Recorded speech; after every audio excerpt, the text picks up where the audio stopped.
नमस्कार दोस्तों, कैसे हैं आप लोग। बिहार में एक ठाकुर कविता ने जो सियासी राजनीति को गर्म कर दिया गया है, उसका विश्लेषण करना बहुत जरूरी है, क्योंकि इस कविता के मायने बहुत हैं और इस कविता के कहने के पीछे की कहानी भी बहुत दिलचस्प है।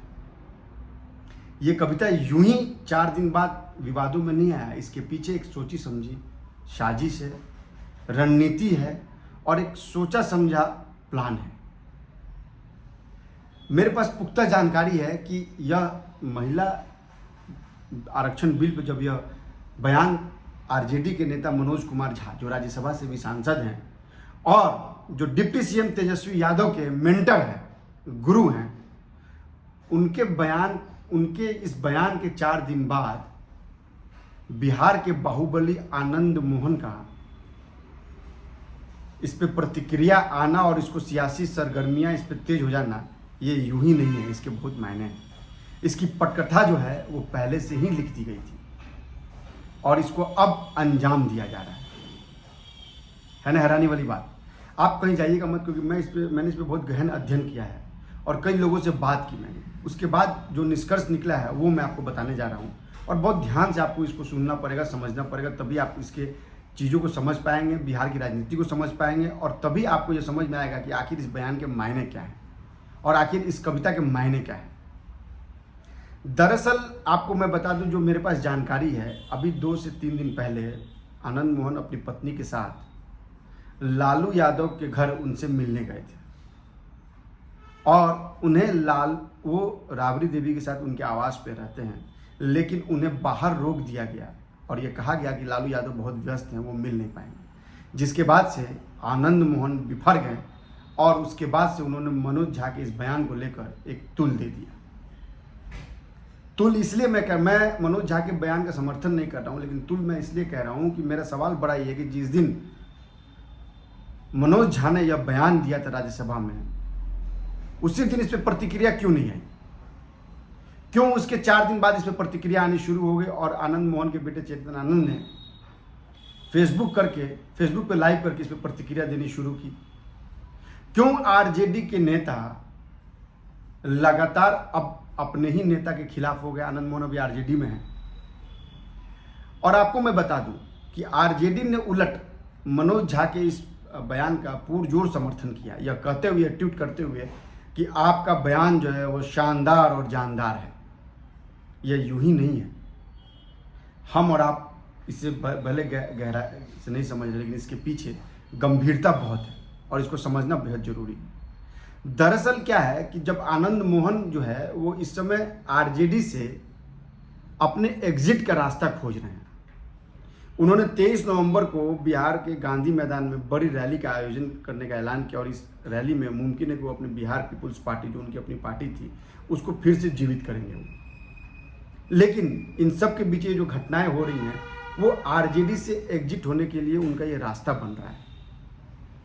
आपको मैं बता दूं, एक और विशेष जानकारी मेरे पास है कि अभी 2-3 दिन पहले राजनाथ सिंह से उनके छोटे बेटे अंशुमन ने मुलाकात की थी। हालांकि उन्होंने मुलाकात के बाद यह कहा कि एक शिष्टाचार मुलाकात है और उनके राजनाथ सिंह ने उनके माता पिता का हाल चाल पूछा, लेकिन ये यूं ही नहीं है। यह मिलना या फिर बयान आना, उसके बाद आनंद मोहन का विरोध करना, राबड़ी देवी से, लालू यादव से आनंद मोहन का मुलाकात नहीं होना, यह अपने आप में बहुत मायने रखता है। और आपको मैं याद दिला दूं कि 90 के दशक में आप अगर याद करें तो अगरी जाति के खिलाफ हमेशा लालू यादव रहे हैं। उन्होंने भूरा बाल का नारा दिया था। भूरा बाल मतलब भूमिहार, राजपूत, ब्राह्मण और लाला यानी कायस्थ। इन सब को लेकर उन्होंने कहा था कि भूरा बाल हटाओ, यानी वो साफ था कि जो पिछड़े जाति हैं, जो अल्पसंख्यक है, उनको उन्होंने एकजुट किया और अपनी राजनीति की रोटी आज तक वो सेकते आ रहे हैं। और उसी का कमोबेश फिर से वो, क्योंकि उनके पुनर्जन्म का और जो दोबारा उनके बनने की प्रक्रिया वो इसी में डिपेंडेंट है। क्योंकि आप देखिए 90 के दशक के बाद से आज 2 दशक बीत गए, लोगों में एक जागरूकता आ गई है, लोग विकास और अब जो है वो आगे की बात करते हैं। लोगों में अब वो जातीय समीकरण तो है लोगों के दिमाग में, लेकिन इसके इतर विकास की भी बात होती है। इसके इतर उनको ये लगता है कि हमें क्या मिला सरकार से, सरकार हमें क्या दे रही है। अब वो कैलकुलेशन करते हैं दिमाग में। पहले क्या था, इनके दिमाग को सिर्फ जातीय समीकरण के आधार पर इनको बांटा जाता था, लेकिन अब जातीय समीकरण तो एक बहुत बड़ा आधार है, इसमें कहीं दो राय नहीं है। जातीय समीकरण के इतर आप बिहार में और खासकर उत्तर प्रदेश और इन सब राज्यों में आप राजनीति नहीं कर सकते, आपकी राजनीति सफल नहीं हो सकती है। लेकिन विकास, सबका साथ, यह एक बहुत अहम रोल निभा रहा है और आने वाले दिनों में आप देखेंगे कि यह जातीय समीकरण के ऊपर हावी हो सकता है। हालांकि इसमें भी लंबा समय लगेगा, जो मेरा अपना मानना है। क्योंकि मैंने आपको बताया कि मैं पिछले उत्तर प्रदेश चुनाव में, विधानसभा चुनाव में पूरे उत्तर प्रदेश में घूमा था, 75 जिलों में मैं गया था, हर जिले में गया था मैं। तो मुझे यह जरूर लगा कि ठीक है, जातीय समीकरण का प्रभाव तो है, लेकिन लोग अपनी सुरक्षा व्यवस्था इसको लेकर बड़ा लोग जो है कॉन्शियस हैं और इसके आधार पर वो अपना निर्णय लेते हैं कि हमको किसको वोट देना है, किसको वोट नहीं देना है।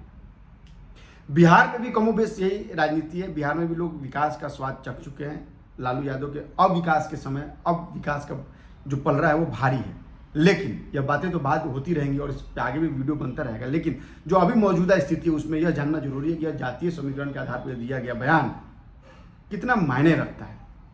मनोज झा से हमने भी संपर्क करने की कोशिश की, लेकिन उनके पीए ने कहा कि भाई सांसद साहब ने संसद में जो बयान दे दिया, उसके बाहर वो बयान नहीं देंगे।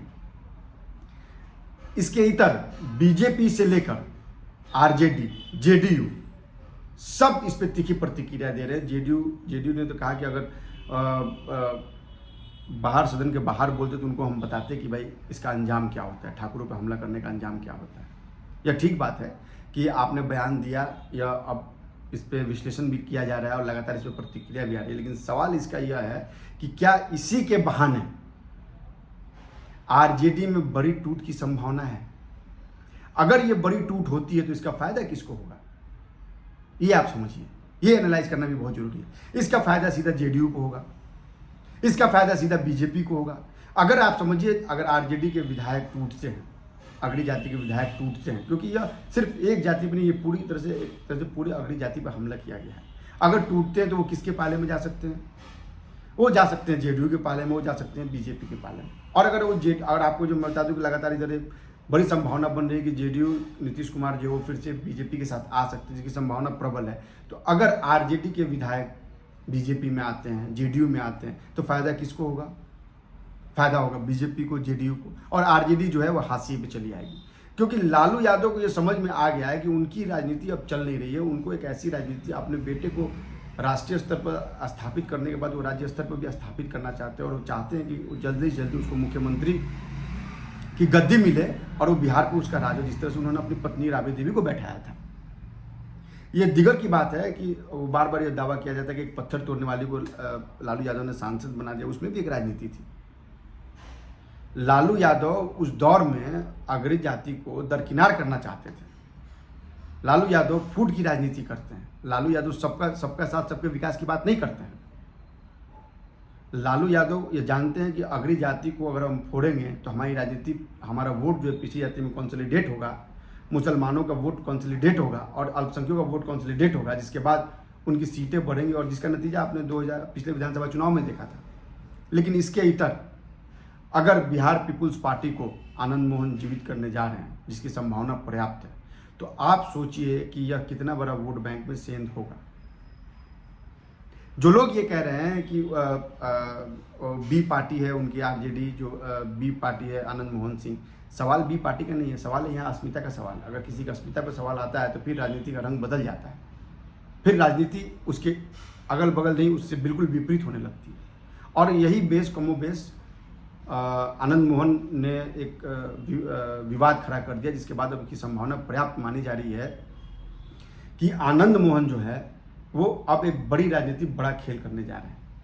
और आप देखिए राजनाथ सिंह से उनके बेटे का मिलना कहीं ना कहीं यह जरूर संकेत दे रहा है कि यह एक सोची समझी चाल है, सोची समझी राजनीति है जो आरजेडी ने यह बयान दिया। क्योंकि आरजेडी इस समय लगातार, आरजेडी जो है वो अहंकार में चूर है, लगातार वो अपने साथियों को, अपने सहयोगियों को टॉर्चर कर रही है, चाहे वो नीतीश कुमार हो, चाहे आनंद मोहन सिंह हो।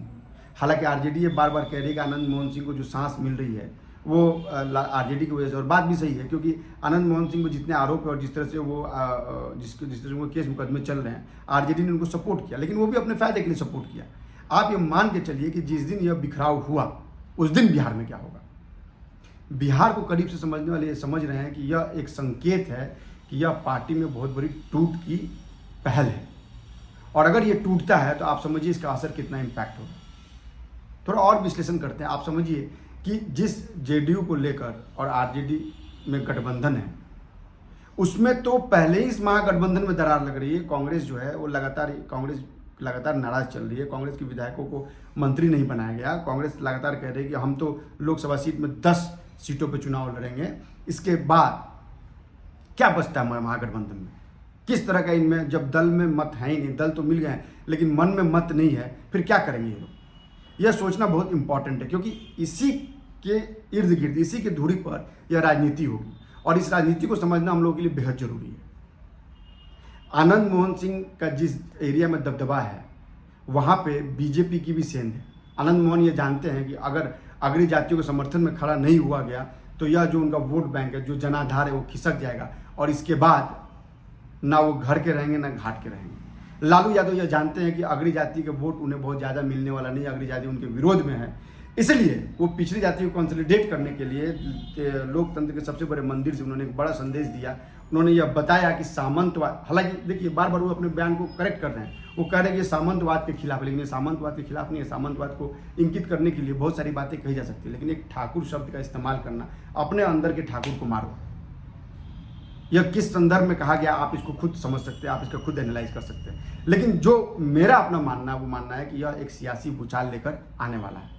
हम लगातार इस खबर को अपडेट करते रहेंगे, आपको बताते रहेंगे। आप हमारे वीडियो को लाइक कीजिए, सब्सक्राइब कीजिए और शेयर कीजिए। और हम उन दर्शकों का धन्यवाद करते हैं जो लगातार हमारे वीडियो को सब्सक्राइब कर रहे हैं, देख रहे हैं। आप आइकन बेल भी जरूर दबाइए, ताकि उससे नोटिफिकेशन जाएगा जब भी मैं आपके पास वीडियो बना के डालूंगा, आपको अपडेट करूँगा। नमस्कार।